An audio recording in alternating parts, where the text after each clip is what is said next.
Bismillahirrahmanirrahim. Assalamualaikum warahmatullahi wabarakatuh.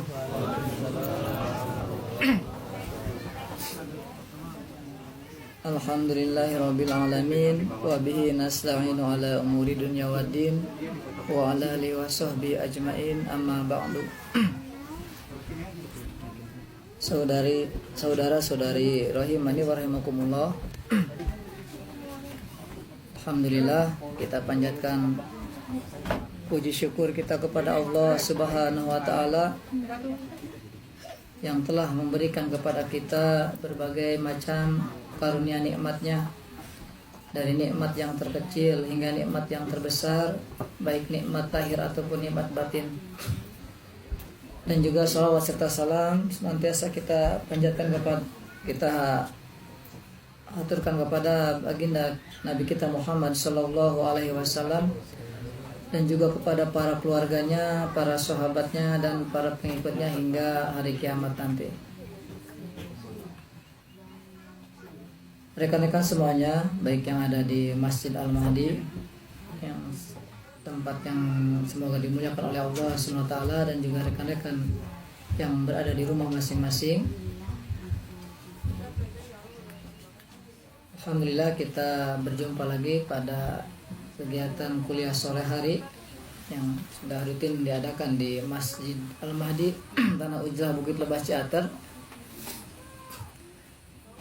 Sebelum kita memasuki materi kuliah pada sore ini, saya tidak bosan-bosannya untuk saling mengingatkan, terkhusus untuk diri saya pribadi, agar kita senantiasa bersabar ya di dalam menjalankan ketakwaan kepada Allah Subhanahu wa taala. Karena tidaklah Allah memerintahkan kepada kita untuk bertakwa, melainkan Allah akan memberikan ujian-ujian. Oleh karena itu, maka hendaklah kita bersabar. Karena di dalam sebuah hadis yang diriwayatkan oleh Imam At-Tirmidzi di dalam kitab Az-Zuhd, dan juga Ibnu Majah di dalam kitab Al-Fitan, tentang sabar atau sabar dalam menghadapi musibah ujian, dari sahabat Anas bin Malik, bahwasanya innallaha idza ahabba qauman ibtalahum faman radiya falahu ridha waman sakhita falaisuh. Bahwasanya sesungguhnya Allah ketika mencintai suatu kaum, maka Allah akan memberikan ujian, cobaan.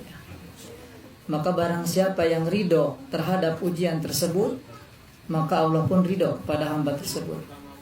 Dan barang siapa yang hamba tidak ridho dengan ujian yang Allah berikan, maka Allah pun akan murka. Dan kita ketahui ya, bahwasanya sebelum kita ada orang-orang yang mulia, bahkan orang-orang yang dicintai oleh Allah Subhanahu wa taala. Mereka mencintai Allah dan Allah pun mencintai mereka.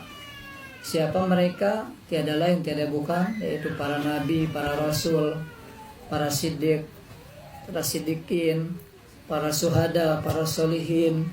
Mereka semua tidak lepas dari ujian-ujian. Bahkan ujian-ujian mereka paling dahsyat, paling besar ya, paling berat ya. Sebagaimana dalam sebuah hadis bahwasanya a'zamun nas balaan al-anbiya sumal amsal fal amsal, bahwasanya manusia yang paling besar ujiannya yaitu para nabi, kemudian orang yang semisal, dan seterusnya. Artinya kita sebagai pengikut Nabi kita Muhammad sallallahu alaihi wasallam, kemudian kita berusaha mencintainya dengan kita mengikuti sunnah-sunnah beliau, tentu pasti ada ujian yang Allah akan berikan kepada kita. Oleh karena itu, bersabarlah dalam meniti jejak sunnah-sunnah Nabi kita ya, dan juga dalam melaksanakan ketaatan kepada Allah Subhanahu wa taala. Karena sabar merupakan sifat orang-orang mukmin yang dicintai oleh Allah Subhanahu wa taala. Ketika kita mengetahui saudara-saudara bahwasanya sabar termasuk sifat yang dicintai oleh Allah, maka ketika kita mencintai Allah, maka kita harus berusaha menanamkan sifat kesabaran ke dalam jiwa kita. Sebagaimana yang sudah kita sebutkan bahwasanya kesabaran ada 3 jenis. Sabar di dalam melaksanakan ketaatan kepada Allah ya. Walaupun berat ya, walaupun bertentangan dengan hawa nafsu kita, dengan keinginan kita sabar. Kita lebih mendahulukan ya apa yang dicintai oleh Allah daripada apa yang dicintai kita. Kemudian juga kita sabar ketika kita apa yang kedua? Sabar ketika meninggalkan apa-apa yang dilarang oleh Allah dan Rasulnya. Ketika perkara-perkara tersebut mungkin menyenangkan bagi jiwa kita, ya. Akan tapi di sana ada larangan dari Allah, maka kita tinggalkan, kita sabar menahan ya. Dan juga sabar ketika kita mendapat takdir dari Allah ya, baik takdir yang langsung dari Allah ataupun takdir melalui tangan-tangan makhluknya berupa gangguan, baik itu cercaan, hinaan ya, cemoohan, atau bahkan mungkin suatu nanti ada ujian, cobaan berupa fisik, maka kita bersabar, kita tawakal kepada Allah Subhanahu wa taala. Sebagaimana kemarin ya, begitu agung ya doa Rasulullah SAW yang biasa beliau ajarkan, yaitu kepada putrinya yaitu Fatimah untuk melazimkan zikir tersebut. Ada yang masih ingat zikir yang kemarin disebutkan oleh Ustadz Huda? Siapa ini Upasa? Artinya Hafal tidak? Allahumma ya hayyu ya qayyum bi rahmatika astaghis aslih li sya'ni kullah wa la taqilni illa nafsi tarfatan ainin abadan. Di sini Masya Allah ya, doanya menunjukkan tentang betul-betul kita harus bertawakal kepada Allah dalam segala urusan ya. Jangan sampai kita sekejap pun lalai dari hati kita bergantung kepada Allah Subhanahu wa taala. Baik rekan-rekan semuanya yang semoga dirahmati oleh Allah Subhanahu wa taala, kita masuk pada materi kuliah sore ini. Bismillahirrahmanirrahim. 4 kaidah penting dalam memahami tauhid dan syirik. Al-qaidatul ula, i'lam anna al-kuffar alladhi qatalahum Rasulullah mukirruna anna Allah wal khaliqur razik al-muhyil mumit al-mudabbiru li jamil umur wa lam yudkhiluhum dzalika fil Islam. Kaidah pertama yang harus kita pahami agar kita memahami tauhid dan syirik, yaitu ketahuilah bahwa orang-orang kafir yang diperangi oleh Rasulullah SAW ya, mereka pun sebetulnya mereka mengakui bahwasanya Allah adalah pencipta, pemberi rezeki, yang menghidupkan, yang mematikan, pengatur segala sesuatu. Ini bisa kita ketahui di ayat-ayat yang disebutkan oleh Allah SWT di dalam firman-firmannya.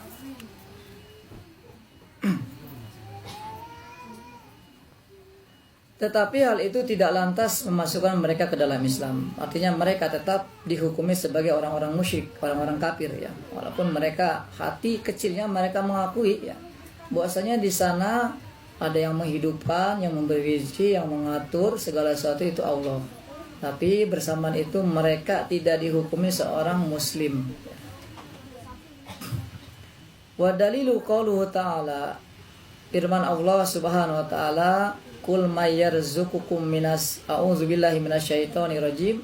Qul may yarzuqukum minas sama'i wal ardi amma yamliku sam'a wal absara wa may yukhrijul hayyi minal mayyiti wa yukhrijul mayyita minal hayy wa may yudabbirul amra fasayaquluna Allah faqul afala tattaqun. Perhatikan pada firman surat Yunus ayat 31.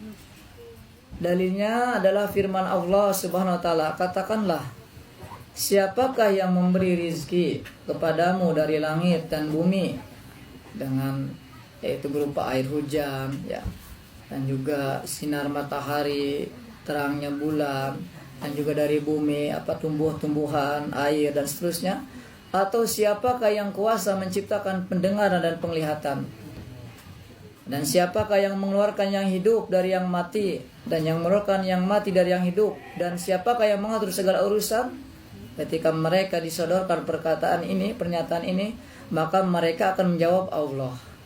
Jadi, kabar dari Allah SWT. Maka katakanlah, mengapa kamu tidak bertakwa? Artinya, kenapa kalian tidak mempersembahkan ibadah kalian kepada Allah, justru malah menjadikan berhala-berhala sebagai wasilah, ya, sebagai sesembahan-sesembahan. Padahal hati mereka meyakini seperti itu yang Allah sebutkan.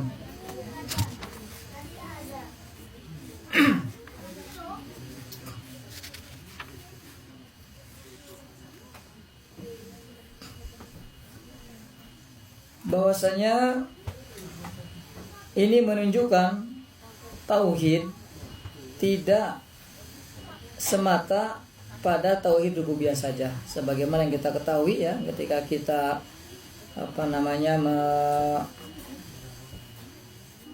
meneliti Al-Quran ya, yang berkaitan tauhid, maka akan ada tiga tauhid ya, yang berkaitan dengan Allah SWT. Yang pertama tauhid rububiyah, itu sifat rububiyah, bahwasanya kita akan mengetahui siapa yang mengatur, yang mencipta, yang mematikan, yang menghidupkan, yang memberikan rizki ya, dan seterusnya. Maka itu hanyalah Allah Subhanahu wa taala ya. Kemudian dan kita akan mengetahui tauhid uluhiyah, tauhid ibadah, bahwasanya tidak ada sesembahan ya yang berhak ya diibadahi kecuali hanya Allah Subhanahu wa taala ya. Kemudian yang ketiga tauhid asma wa sifat, bahwasanya yang namanya zat, yang namanya sebuah nama pasti memiliki sifat ya.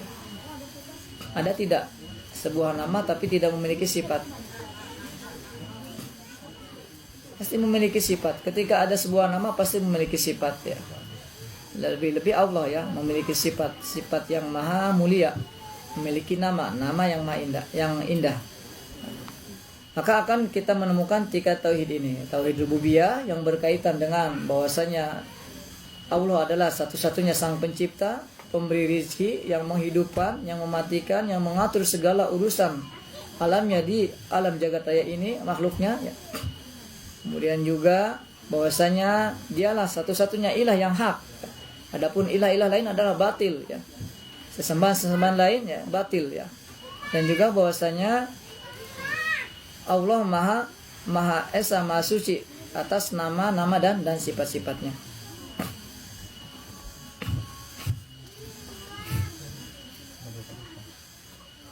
Jadi yang dituntut atau dakwah para rasul itu yaitu mereka dakwah menyeru kepada tauhid uluhiyah, agar ketika kaum musyrikin yang mereka meyakini hati kecilnya ya tentang tauhid rububiyah ini, agar mereka menyerahkan ibadahnya itu hanya kepada Allah, bukan kepada berhala.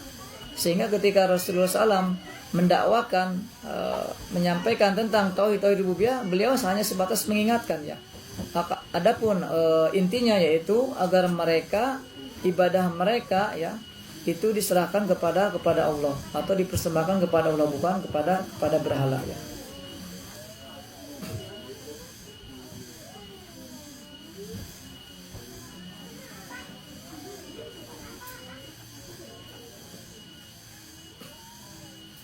Jadi kaidah yang pertama ya, agar kita memahami bahwasanya tidak serta-merta orang yang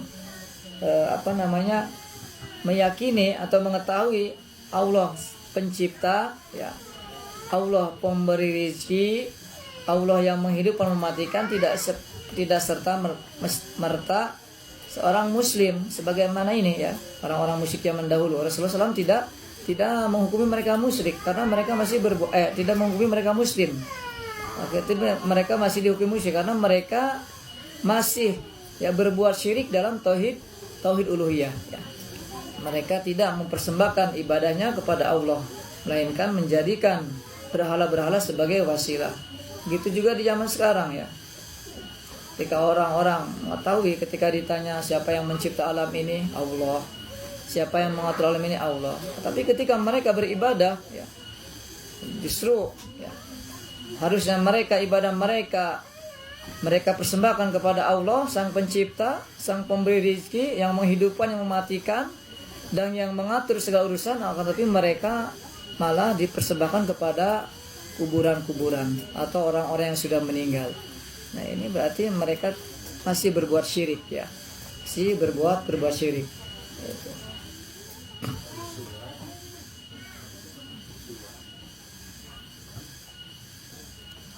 Kemudian yang kedua, al-qaidatus tsaniyah, yang kedua, annahum yaquluna ma da'awnahum wa tawajjahna ilaihim illa li talibil qurba wa syafa'ah. Mereka berkata, orang-orang musyrikun berkata, kami tidak menyembah mereka, yaitu kami tidak menyembah berhala, kata mereka, dan tidak pula merendahkan diri kepada berhala kecuali untuk mencari kurba, mendekatkan diri kepada Allah, dan syafaat, menjadikan berhala sebagai pelantara kepada Allah. Pengakuan mereka seperti itu, bahwasanya kami tidak menyembah berhala, kami tidak merendahkan diri kami kepada mereka, kepada berhala, kecuali kami hanya ingin mencari kurba, taqarrub ya, dan juga menjadikan berhala sebagai pelantara, mediator kepada Allah. Nah, ini dihukumi oleh Allah dan Rasulullah kesyirikan ya. Badadil kurba qala ta'ala, sedangkan kurba itu apa? A'udzubillahi minasyaitonirrajim. Walladzina takhadhu min dunihi awliya'a ma na'buduhum illa liyuqarribuna ila Allahi zulfa. Innallaha yahkumu bainahum fima hum fi yakhtalifun. Innallaha la yahdi man huwa kadzibun kafar. Kurba yaitu dan orang-orang yang mengambil pelindung selain Allah berkata, yaitu orang-orang musyrik tadi, kami tidak menyembah mereka. Disebutkan langsung dalam Al-Quran ya, oleh Allah. Kami tidak menyembah mereka, melainkan supaya mereka mendekatkan kami kepada Allah dengan sedekat-dekatnya. Sesungguhnya Allah akan memutuskan di antara mereka tentang apa yang mereka berselisih padanya. Sesungguhnya Allah tidak memberi hidayah kepada orang-orang yang pendusta dan kufur. Begitu juga realita orang-orang kuburiyun zaman sekarang ya.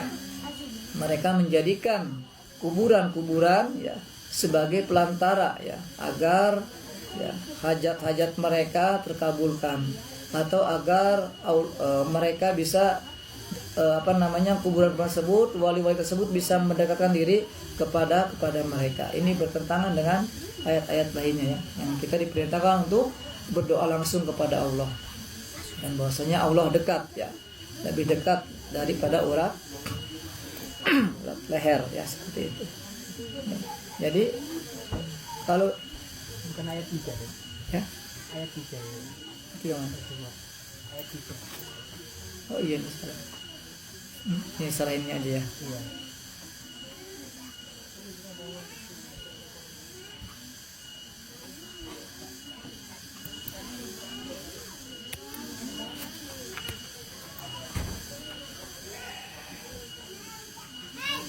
Jadi walaupun orang-orang sekarang ya, media mereka bukan berhala tapi kuburan, sama saja ya.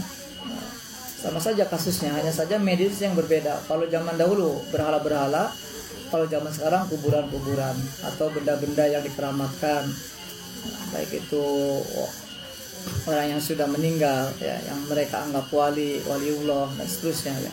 Sama saja. Dahulu pun kesyirikan awalnya orang-orang soleh ya, orang-orang soleh yang mereka kultuskan seperti itu. Jadi hakikat kesyirikannya itu mereka menjadikan sesembahan atau berhala-berhala tersebut sebagai pelantara ya, walaupun mereka tidak langsung misalkan kepada berhala tersebut, meyakini ya bisa mengabulkan doanya ya. Tidak seperti itu, tapi mereka hanya menjadikan pelantara. Ini hakikat kesyirikan, hakikat kesyirikan. Lebih-lebih kalau meyakini berhala tersebut bisa memberikan, bisa mampu ya. Ini kesyirikannya lebih dahsyat ya. Kemudian dalil yang kedua tentang syafaat. Wa a'udzubillahi minasyaitonirrajim. Wa ya'buduna min dunillahi ma la yadurruhum wa la yanfa'uhum. Wa yaquluna haula'i syufa'auna indallah. Qul atunabbi'una Allah bima la ya'lamu fis samawati wal fil ard. Subhanahu wa ta'ala amma yusyrikun. Surat Yunus ayat 18. Dan mereka menyembah selain Allah. Dikatakan menyembah apa yang tidak dapat mendatangkan kemudaratan kepada mereka dan tidak pula kemanfaatan, dan mereka berkata, mereka itu adalah pemberi syafaat kepada kami di sisi Allah. Katakanlah, apakah kamu hendak memberitahu Allah apa yang Dia tidak ketahui dari langit dan bumi? Maksud Dia dari apa yang mereka persekutukan.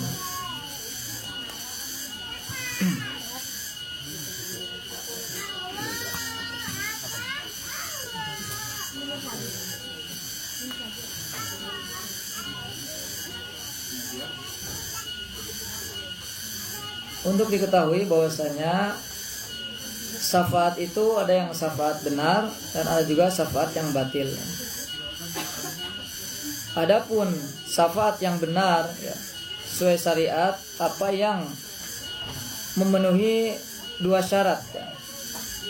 Syarat yang pertama yaitu hendaknya atas izin Allah Subhanahu wa taala ya. Orang yang akan memberikan syafaat tersebut atas izin Allah Subhanahu wa taala. Kemudian yang kedua, orang yang disyafaatinya yaitu di antara ahlu tauhid ya. Walaupun ahlu tauhid tersebut terjatuh kepada dosa kemaksiatan, dosa besar. Selama dia tidak berbuat syirik ya, maka dia berhak mendapatkan syafaat. Ya.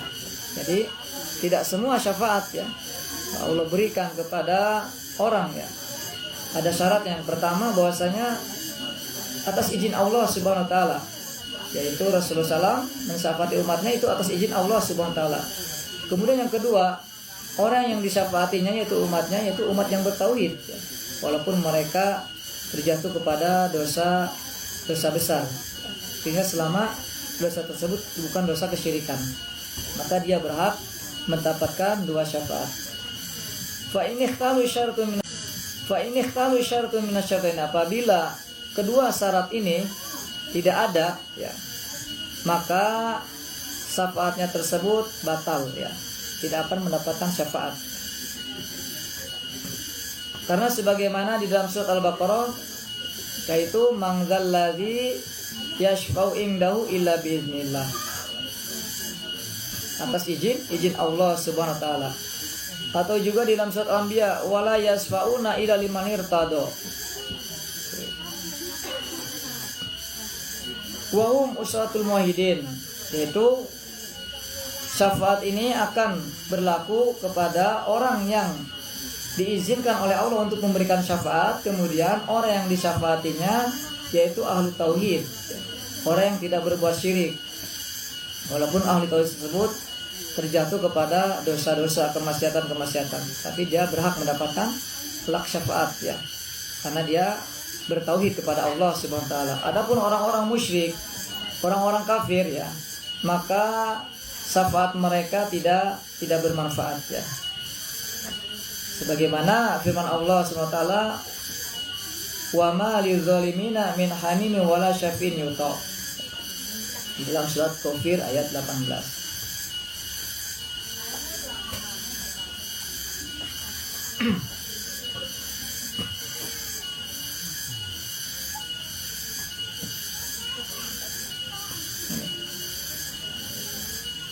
Wa syafa'atu syafa'atani syafa'atun manfiyatun wa syafa'atun musbatatun.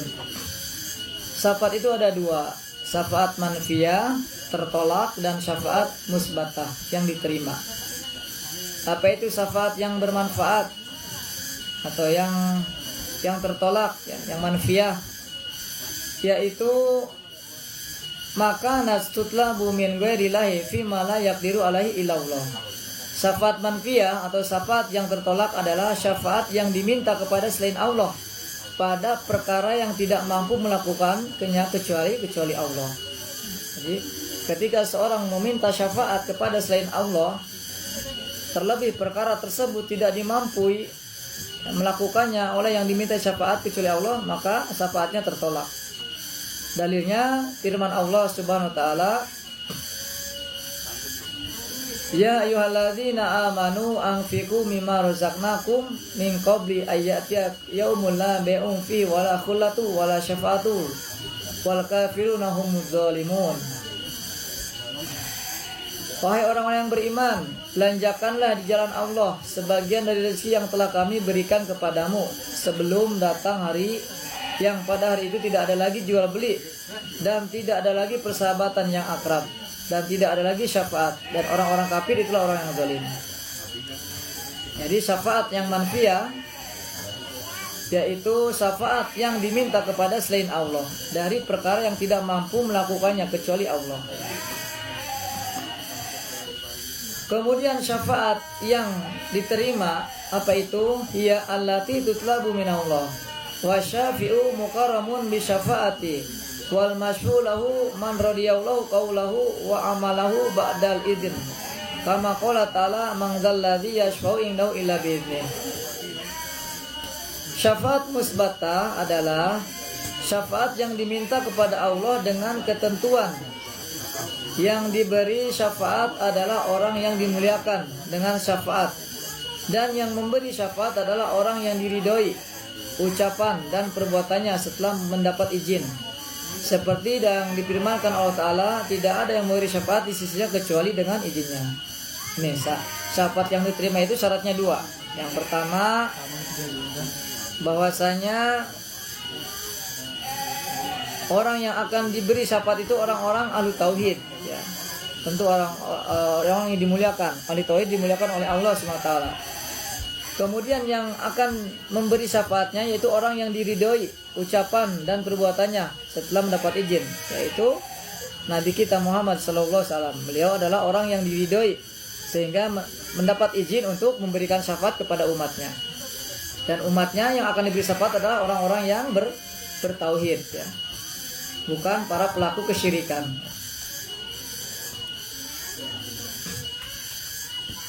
Ya, jangan sampai keadaannya seperti keadaan zaman sekarang, ya. Teriak-teriak, ya. Mereka syair-syairkan meminta syafaat kepada Rasulullah SAW. Bersamaan itu mereka berbuat kesyirikan, ya. Berbuat kesyirikan, ya. Menjadikan kuburan-kuburan sebagai wasilah-wasilah, ya, seperti itu. Maka syafaatnya tidak bermanfaat, ya. Karena mereka masih berbuat kesyirikan, berperilaku kesyirikan, ya. Kemudian yang ketiga, al-qaidatul salisah, kaidah yang ketiga,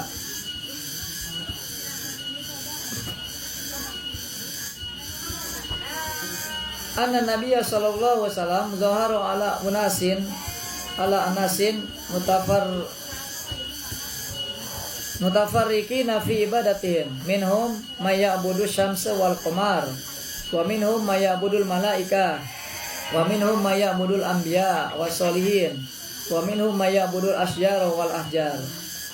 Rasulullah sallallahu alaihi wasallam, kaidah yang ketiga agar kita memahami tauhid dan syirik, yaitu bahwasanya Rasulullah memerangi manusia yang bermacam-macam cara beribadahnya. Di antara mereka ada yang menyembah matahari dan bulan, ada yang menyembah para malaikat, ada yang menyembah para nabi dan orang-orang soleh. Di zaman beliau pun sama keadaan kaum musyrikinnya. Mereka bermacam-macam ibadah mereka, ya. Ada yang menyembah pohon dan batu. Karena sejarah itu akan terus berulang. Wa qatalahum Rasulullah wa lam yufariqu bainahum. Rasulullah SAW memerangi mereka tanpa membeda-bedakan mereka, ya. Ini mah menyembahnya orang-orang soleh, para nabi, ya, maka jangan diperangi, ya. Tidak begitu semua, ya. Rasulullah tidak membeda-bedakan. Selama itu hakikatnya adalah kesyirikan, ya, menyebutkan Allah SWT, maka oleh Rasulullah diperangi mereka sampai mereka bersaksi, ya, dengan syahadat yang benar. Asyhadu alla ilaha illallah wa anna Muhammadan abduhu wa rasuluh. Sebagaimana firman Allah Subhanahu wa taala, a'udzubillahi minasyaitonir rajim, wa qatiluhum hatta la takuna fitnatu wa yakuna dinu kullahu lillah. Perangilah mereka hingga tidak ada fitnah. Fitnah yang dimaksud di sini para ulama tafsir yaitu kesyirikan ya. Dan agama seluruhnya milik Allah. Bahayanya kesyirikan ya. Jadi kesyirikan itu ya tidak menafikan sebuah amalan yang kelihatannya mungkin bagus ya, takarub kepada kuburan para wali, para nabi ya, para solihin ya. Selama itu hakikatnya kesyirikan ya. Mereka menjadikan perantara-perantara, bahkan meminta hajat-hajat langsung dalam kesyirikan, maka tidak ada bedanya dengan orang yang menyembah batu, menyembah matahari, menyembah malaikat, menyembah dan seterusnya. Tidak membeda-bedakan, tetap oleh Rasulullah dihukumi mereka sebagai orang-orang musyrikin dan diperangi oleh Rasulullah SAW.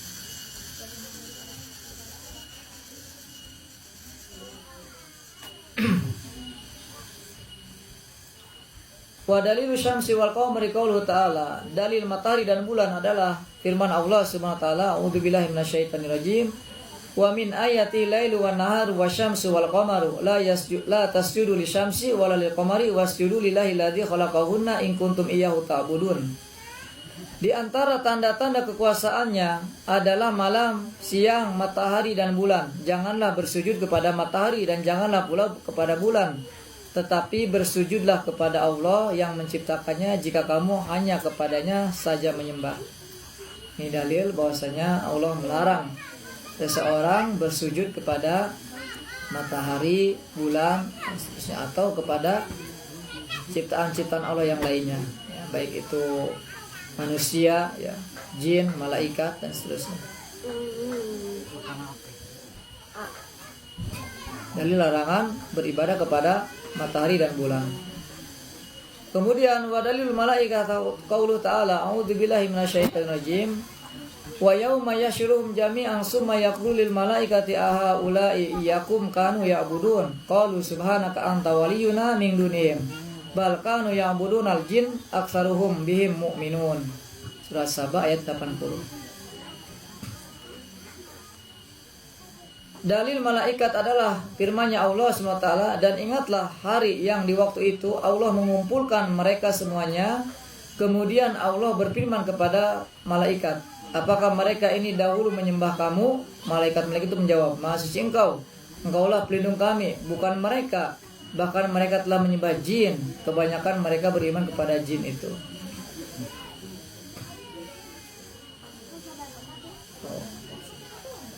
Para malaikat pun akan bersaksi kelak di hari akhirat ya, tentang keadaan orang-orang musyrikun yang mereka menyembah jin ya. Menyembah jin, mempersembahkan ya, seperti itu. Kemudian dalil bahwasanya wa dalilul anbiya'i qauluhu ta'ala a'udzubillahi minasyaitonir rajim wa idz qala Allahu ya Isa ibn Maryam a anta qulta linasi ittahiduni wa ummiya ilahaini min dunillah qala subhanaka ma yakunu li an aqula ma laysa li bihaqqin. Kata Allah Subhanahu wa taala, dan ingatlah ketika Allah berfirman, hai Isa putra Maryam, adakah kamu mengatakan kepada manusia, jadikanlah aku dan ibuku dua orang Tuhan selain Allah? Isa menjawab, Maha suci engkau, tidaklah patut bagiku mengatakan apa yang bukankah aku mengatakannya. Nabi Isa pun akan memberikan kesaksian ya atas para pengikutnya yang mentuhankan mereka ya. Jadi batal ya penuhanan mereka kepada Nabi Isa. Nabi Isa kelak akan bersaksi seperti ini ya. Harusnya orang-orang Kristen ya, kalau mereka mau percaya dengan ini ya, mereka harus beriman ya.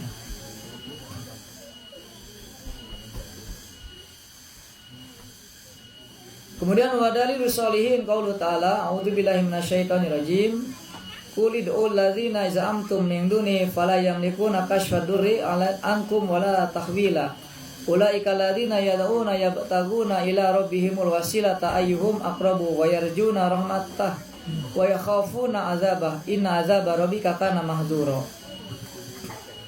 Katakanlah panggillah mereka yang kamu anggap Tuhan selain Allah. Maka mereka tidak akan mempunyai kekuasaan untuk menghilangkan bahaya daripadamu dan tidak pula memindahkannya. Orang-orang yang mereka seru itu, mereka sendiri mencari jalan kepada Tuhan mereka. Siapa di antara mereka yang lebih dekat kepada Allah dan mengharapkan rahmatnya dan takut akan azabnya. Orang-orang yang mereka sembah pun sebetulnya mereka mencari siapa yang lebih dekat kepada Allah ya. Mereka akan saling menghujat kelak di hari kiamat ya.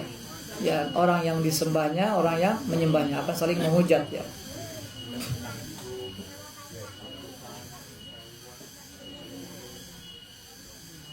Kemudian wadalil asyar wal ahjar afara'aitu a'udzubillahi minasyaitonir rajim afara'aitu Lata wal Uzza wa manata salisatal ukhra.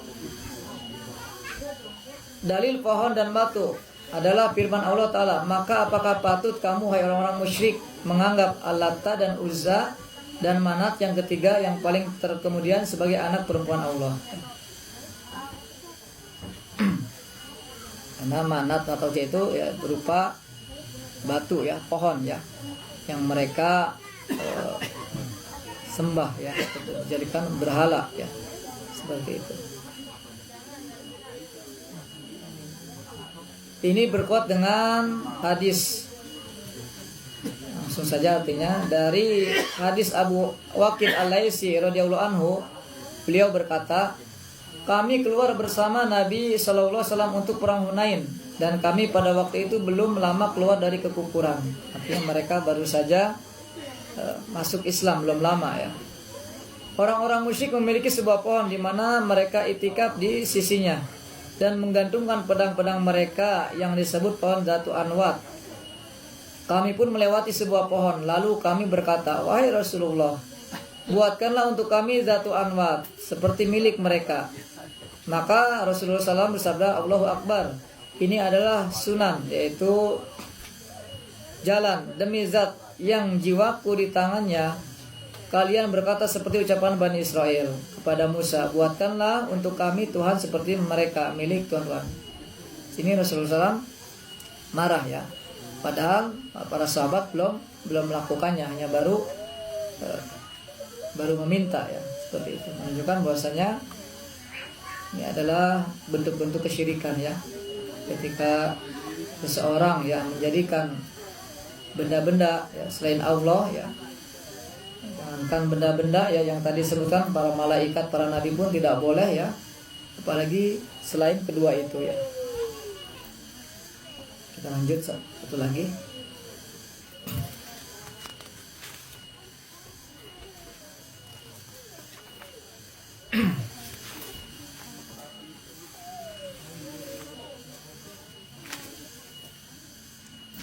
Yang keempat, maksud saja. Kaidah yang keempat, orang-orang musyrik di zaman kita lebih parah kesyirikannya. Nah, ini pun sebagaimana yang dikatakan oleh Kang Diki ya. Beliau sempat menyatakan seperti ini. Orang-orang musyrik zaman sekarang lebih parah kesyirikannya ya, daripada orang-orang zaman dulu. Karena orang-orang zaman dulu berbuat syirik saat lapang saja, tetapi ikhlas saat kesulitan.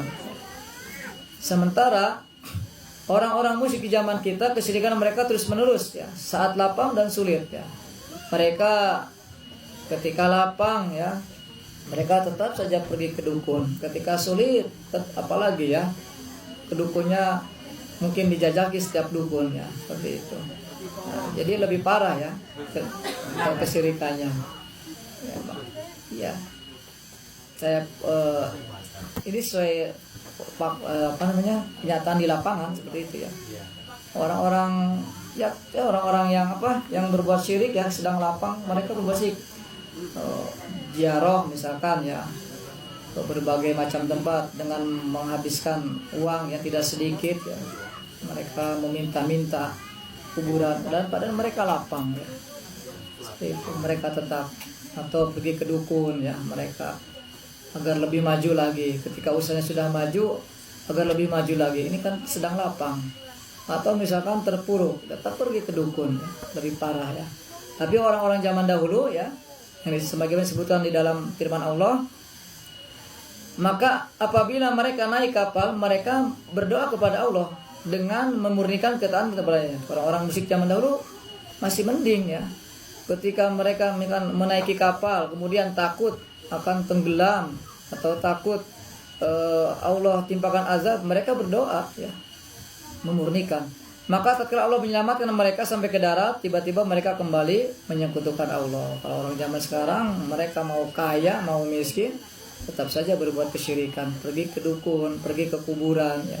Sehingga pantas ya, kesyirikan orang-orang musyrikin zaman sekarang lebih parah dari zaman dahulu ya. Seperti itu. Itu kan para penyuruh kesyirikan ya, diantaranya kaum oknum Baklawi ya, mereka kan lapang ya, rumahnya mewah-mewah, kendaraannya mewah-mewah ya, tidak dalam keadaan sempit, tidak dalam keadaan bangkrut ya, mereka lapang berbuat kesyirikan. Bahkan mereka bukan hanya berbuat kesyirikan untuk dirinya, menyeru kepada umat untuk melakukan kesyirikan ya, lebih parah ya, seperti itu. Ini diantara 4 kaidah ya dalam memahami syirik. Yang pertama, bahwasanya tidaklah seorang ketika dia meyakini ya, dalam hati kecilnya meyakini bahwasanya sang pencipta, sang penghidup, sang mematikan, yang memberi, yang mengatur adalah Allah, tapi bersamaan itu dia dalam ibadahnya melakukan kesyirikan kepada Allah, maka belum dikatakan dia seorang muslim ya, karena tidak mengesahkan dalam tauhid uluhiyah ya, sebagaimana disebutkan di dalam Al-Quran ya. Kemudian yang kedua ya, bahwasanya mereka tidak menyembah berhala-berhala, kuburan-kuburan, akan tapi mereka tujuannya agar kuburan tersebut atau berhala tersebut mendekatkan mereka kepada Allah sedekat-dekatnya. Ini adalah kesyirikan ya. Walaupun mereka tidak meminta zatnya kepada yang dikubur atau kepada berhala. Nah, ini sebutan di dalam Al-Quran ya. Tetap dikatakan kesyirikan. Kemudian kaidah yang ketiga, bahwasanya Rasulullah SAW memerangi orang-orang yang berbuat syirik ya tanpa membeda-bedakan. Selama itu hakikatnya adalah kesyirikan, tetap Rasulullah memeranginya, mendakwahinya dan memeranginya. Selama itu adalah bentuk-bentuk kesyirikan, tidak membeda-bedakan.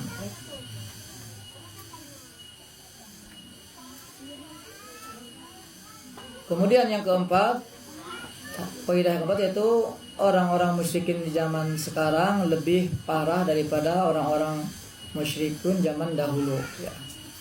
Karena orang-orang musyrikin zaman dahulu, mereka ketika suasana genting mereka kembali ya, ingat ya, karena mereka sebelumnya sudah fitrahnya itu kan tauhid rububiyah itu ya. Kemudian sementara orang zaman sekarang ya, mau keadaan lapang atau sempit, mereka tetap berbuat kesyirikan.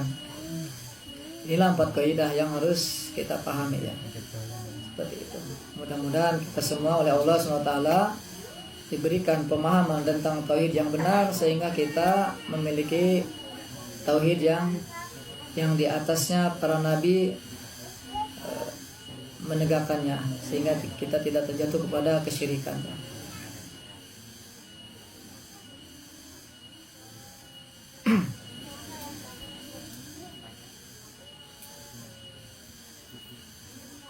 Baik, sebelum kita tutup dengan kuliah ini, kita perlu membaca surat Al-Kahfi ya, 10 ayat surat Al-Kahfi. Bisa, ini kata masuk kan ya.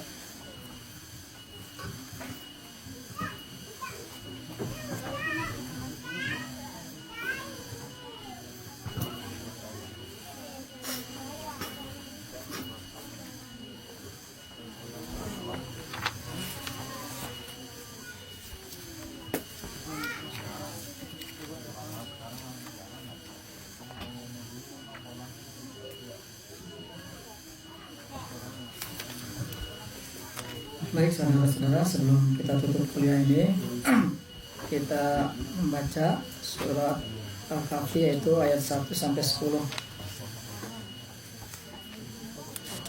untuk mengingatkan kembali agar kita tetap hafal ya, tidak sampai lupa.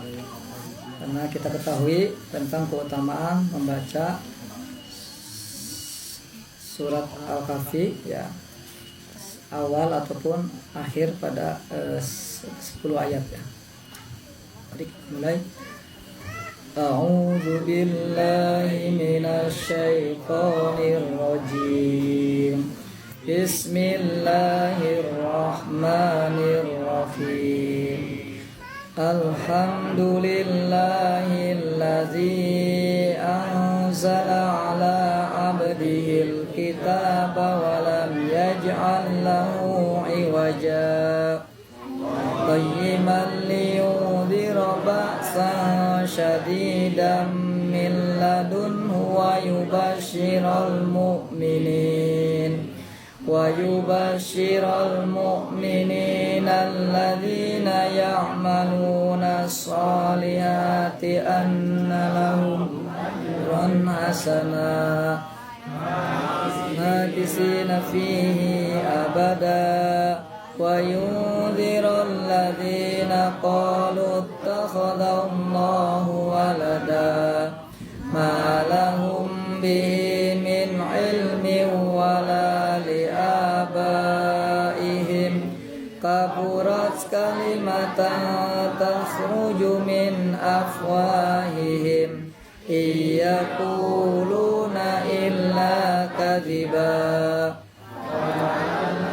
bakhi'un nafsaka ala asarihim illam yu'minu bihadzal hadisi asafa inna ja'alna ma 'alal ardi zinatan laha linabluwahum ayyuhum ahsanu amala wa inna laja'iluna ma 'alaiha sa'idan juruza sibta anna ashabal kahfi warraqimi kanu min ayatina ajaba idh awal fityatu ilal kahfi faqalu rabbana atina min ladunka rahmah